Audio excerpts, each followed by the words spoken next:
A new power deal could light up millions of homes across India and Bangladesh. Did you know India is quietly testing a communication system that even quantum hackers can't break? Or that a cyclone spinning over the Bay of Bengal is a warning of how fragile our climate future really is. From courtrooms to satellites, from energy corridors to monsoon storms, today's six stories connect law, science, diplomacy, and survival.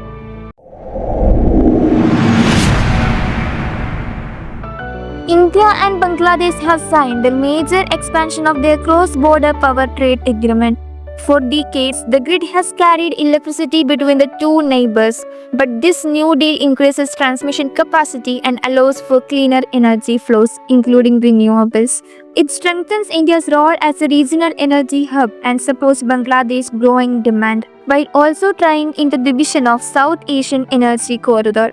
Analysts say it's both economics and geopolitics, building interdependence that make borders less divisive and grids more unifying. The Supreme Court has clarified the constitutional limits on governors in state assemblies. The ruling came after disputes where governors withheld bills or delayed sessions, raising concerns of executive overreach. The court ruled that governors must act on the aid and advice of elected governments and cannot sit on legislation indefinitely. This is being seen as a reinforcement of federalism, ensuring that the delicate balance between center and state is preserved under the constitution.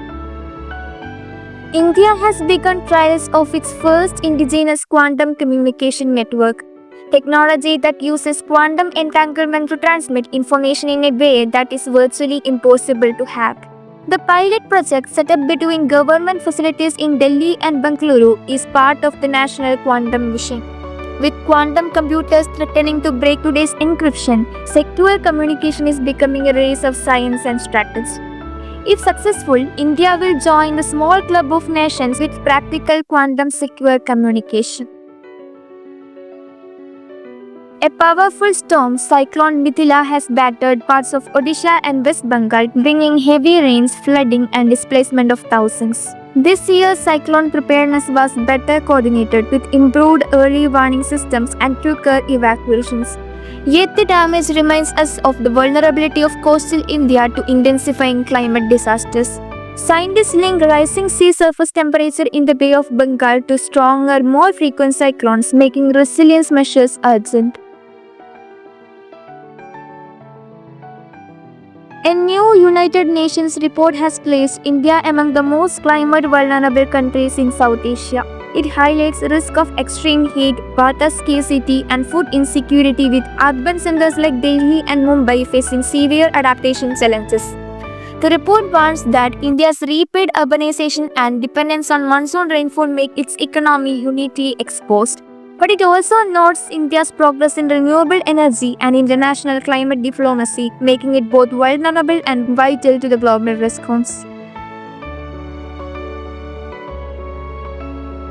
And finally, India's Chandrayaan-3 is rewriting lunar exploration. Originally planned as a short mission, it has now been extended after lander and rover systems outperformed expectations. The mission continues to send data on lunar soil composition, surface temperatures, and potential water ice in the moon's south polar region. With each extra day of life, Chandrayaan-3 strengthens India's space credentials, turning what began as a milestone into a marathon of discovery.